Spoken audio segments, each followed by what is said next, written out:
Hi students, நம்ம இப்போ chapter 2 numbers and sequencesல progress check page number 48 பார்க்க போறோங்க. question என்னன்னா progress checkல வந்து இப்போ first question பார்க்க போறோம். The positive values of k such that k minus 3 is congruent to 5 mod 11 are. So k minus 3 is congruent to 5 mod 11 கொடுத்திருக்காங்க. இல்ல k ஓட values என்னென்ன, positive values of k என்னென்னு நம்ம இப்போ கண்டுபிடிக்கணும். சரிங்களா?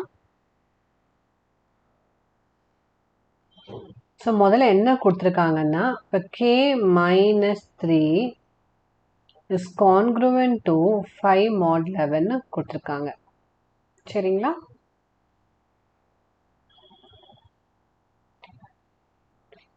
ஸோ நாம் இப்போ என்ன பண்ணணும், யூக்ளிட்ஸ் டிவிஷன் லெம்மாவையும் கான்க்ருவன்ஸ் மாடலையும் நம்ம கனெக்ட் பண்ணுறதுக்கு நம்ம பார்த்தோம் இல்லைங்களா. That is n is equal to mq plus r இருந்துச்சுன்னா n is congruent to r mod m இல்லைங்களா. ஸோ இதை வந்து நாம் இங்கே யூஸ் பண்ணுவோம். ஸோ இப்போ இது வந்து பார்த்தீங்கன்னா n-க்கு பதிலாக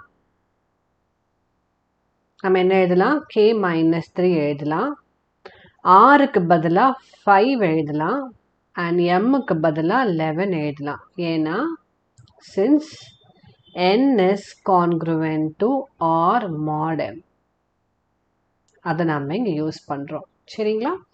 ஸோ இப்போ இந்த NR M வந்து திருப்பி Euclid's division lemma, that is n is equal to mq plus r, அதில் சப்ஸ்டியூட் பண்ணுவோம். ஸோ நம்ம யூக்ளிட்ஸ் டிவிஷன் லெம்மா வச்சு n is equal to mq plus r இல்லைங்களா. ஸோ n-க்கு பதிலாக where r lies between 0 and m, that is remainder will be less than the divisor. So n-க்கு பதிலாக நம்ம என்ன சப்ஸ்டியூட் பண்ணலான்னா k minus 3 சப்ஸ்டியூட் பண்ணலாம், which is equal to so m-க்கு பதிலாக இப்போ 11. ஸோ 11q ப்ளஸ் ரிமைண்டர் r-க்கு பதிலாக 5. ஓகேங்களா? ஸோ இப்போ k-யோட வேல்யூஸ் எப்படி இருக்கும், இந்த மைனஸ் 3 இங்கே கொண்டு போயிடுங்க. So 3 plus 11q plus 5, that is 8 plus 11q. So k-யோட வேல்யூஸ் வந்து 8 ப்ளஸ் 11q ஃபார்மில் இருக்கும்.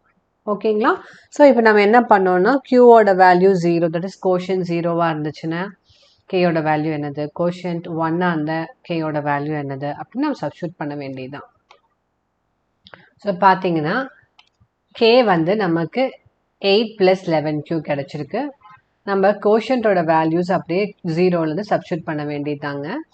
இப்போ q-ஓட வேல்யூ 0வாக இருந்துச்சுன்னா k-யோட வேல்யூ வந்து 8 இல்லைங்களா. அதே q-ஓட வேல்யூ 1ஆக இருந்துச்சுன்னா k-யோட வேல்யூ வந்து 8 plus 11 which is equal to 19. அதே கோஷன்ட் 3ஆக இருந்துச்சுன்னா k-யோட வேல்யூ வந்து 8 ப்ளஸ் 11, ஃபஸ்ட்டு 2 சப்ஸ்டியூட் பண்ணிக்கலாம், அப்புறம் 3 வரலாங்க. சரி 3 போட்டுட்டோம். 11 into 3 that is equal to 33 plus 8 41. சரிங்களா? இப்போ q-ஓட வேல்யூ 2 போடுறோம். இப்போ k-யோட வேல்யூ வந்து 8 plus 11 into 2 that is equal to 22 plus 8 30. சரிங்களா? அப்புறம் q-ஓட வேல்யூ 3 ஆல்ரெடி போட்டுட்டோம். ஸோ q-ஓட வேல்யூ 4ன்னா k-யோட வேல்யூ வந்து 8 plus 11 into 4. So 44 plus 8 which is equal to 52. So இதே மாதிரி q-ஓட வேல்யூஸ் இன்க்ரீஸ் ஆகிட்டே ஆக உங்களுக்கு k-யோட வேல்யூஸும் இன்க்ரீஸ் ஆகிட்டே இருக்கும். ஸோ வேல்யூ ஆஃப் k உங்களுக்கு என்ன இருக்கும்னா 8, 19, அப்புறம் 30,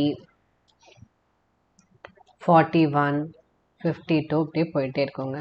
ஸோ நமக்கு கண்டுபிடிக்க சொன்னதே வந்து வேல்யூஸ் ஆஃப் k இல்லைங்களா, the positive values of k. So அதை நம்ம கண்டுபிடிச்சிட்டோங்க. ஓகேங்களா? உங்களுக்கு ஏதாவது டவுட்ஸ் இருந்தால் கமெண்ட் செக்ஷனில் மென்ஷன் பண்ணுங்கள். லைக், ஷேர், சப்ஸ்கிரைப் பண்ணுங்கள். தேங்க்யூ.